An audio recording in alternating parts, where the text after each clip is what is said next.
Hello, hello, beautiful people, and welcome back to the Chelsea J Experience, where I give you unfiltered and uncensored advice on all things career and business, because I made all the mistakes so you don't have to.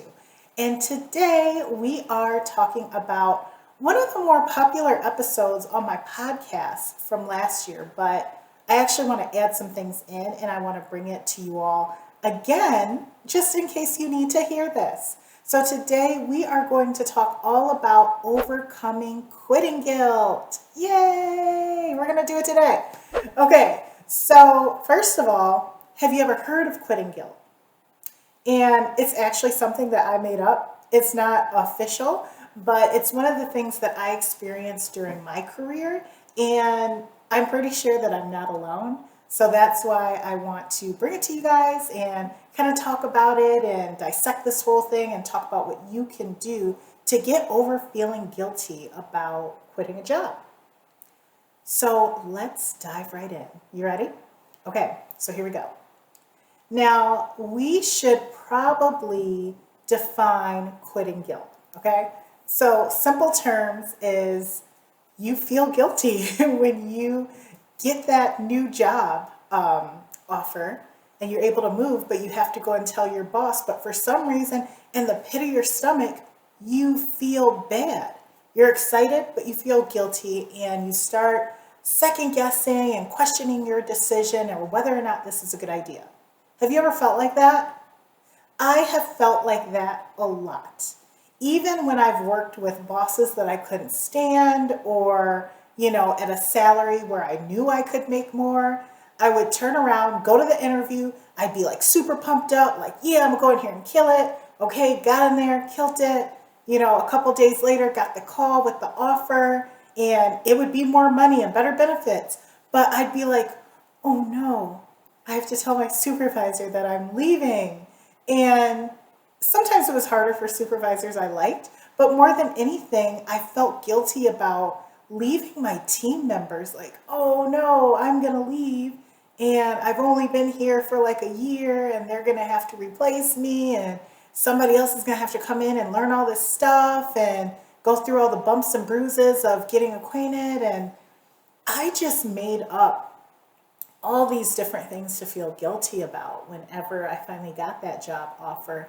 And it just made it so difficult for me to put together the resignation letter and hand it off to my boss. And then, oh my gosh, if they turned around and said, no, I don't want you to leave, we'll pay you more money, then it was even harder. But I finally got to a point where I put a few different things into play whenever I knew I'd be getting a job offer. And then I stopped feeling guilty. And now I'll go into any room with a job offer and I will drop that resignation letter off proudly. And I don't mind having a conversation about it anymore. Whenever I felt guilty, I hated talking about my reasons for leaving. And I even felt that way. Well, no, I won't say I felt that way in toxic work environments. I didn't care. It was more for jobs that I didn't mind. Okay, so enough of me rambling. You're probably like, okay, Chelsea, get to it. What the heck did you do to stop feeling bad? Number one, I want to say that I want to throw this in there before anything else. I think, first of all, it's natural for us to feel a sense of guilt whenever we're quitting anything, not just a job, like quitting a volunteer group or any type of commitment that we've made to either one person or a group of people, because I think that we often think about, oh no, I'm letting this person down, or so many people are going to be disappointed. I think that we think about others first before we think about ourselves. So I think it's natural. So if you're feeling guilty, it's okay, it's natural, but let's work on it. Okay, let's talk about how to work on it. Number one, when you start to feel that little guilt set in, what can you do? I want you to document all of the reasons why you started to look for another opportunity in the first place. If you were super happy with your pay, your boss, your coworkers, the mission and vision of the organization, and you just loved what you did, you wouldn't have started looking for other positions anyway, right? Because the job search is extremely intentional. It's time consuming. It takes a lot of work. So you went in starting on that job search for a reason. You were intentional about applying for a different role. And you saw something in that new role that really got you excited, and you were like, I want to be here.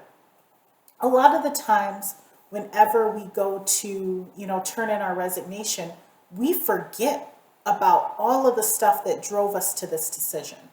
So having it down in writing so you can visibly see what happened, what went wrong, and it starts to trigger thoughts and the emotions associated with the reason that you're actually moving on.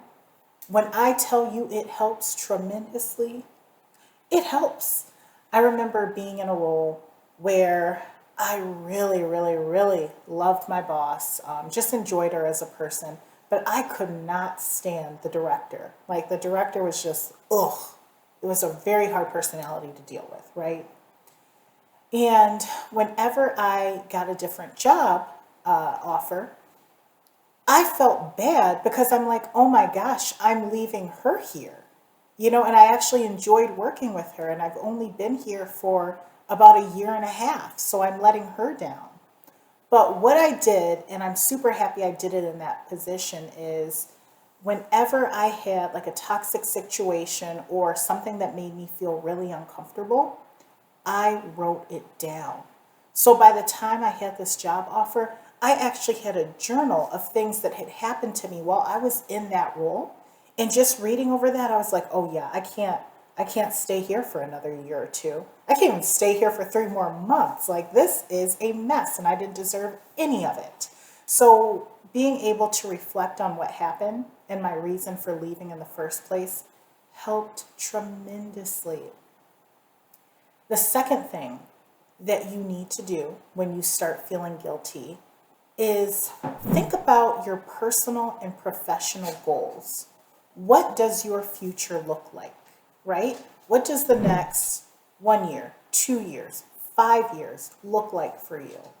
And if you stayed in your current position, would you reach that goal?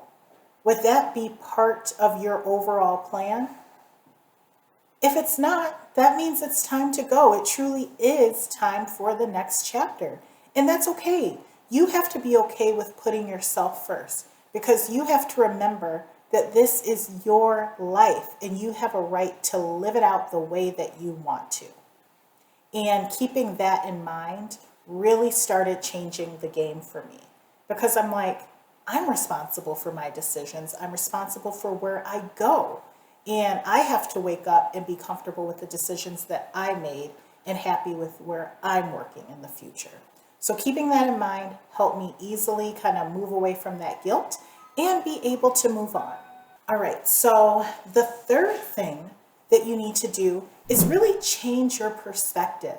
It's all how we see things. A lot of the time, I have found that we really overestimate people's reactions and responses to the decisions that we make. Now, as valuable and as amazing and great that I know that you are, there is another very valuable and great person that will and can take your place.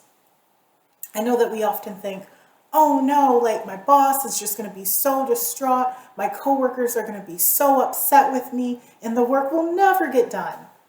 Okay, reality check. I know you're amazing, but bring it down a notch. Stop thinking that highly of yourself. Someone else can come in and do the work. Because think about it this way. If you got sick tomorrow, if there was a family emergency that you had to attend to, if something happened to you, they would easily replace you. They could put your job posting up within a week and have someone hired within the month. And that person will get in there and they will figure it out and they will learn it. Because you have to remember, somebody left so that you could have the position as well. And you got in and you figured it out. So please do not overestimate how people will respond to you. And if you're one of those people that say, oh, but we're like family at work. Okay, well, that's great. And I'm so happy that you get along with your coworkers and boss and everything. But you need better boundaries. That's a different show. We'll talk about that on a different day. But if people are truly like your family and they're truly, your close friends, they will stay in contact with you after you leave and you can hang out with them still.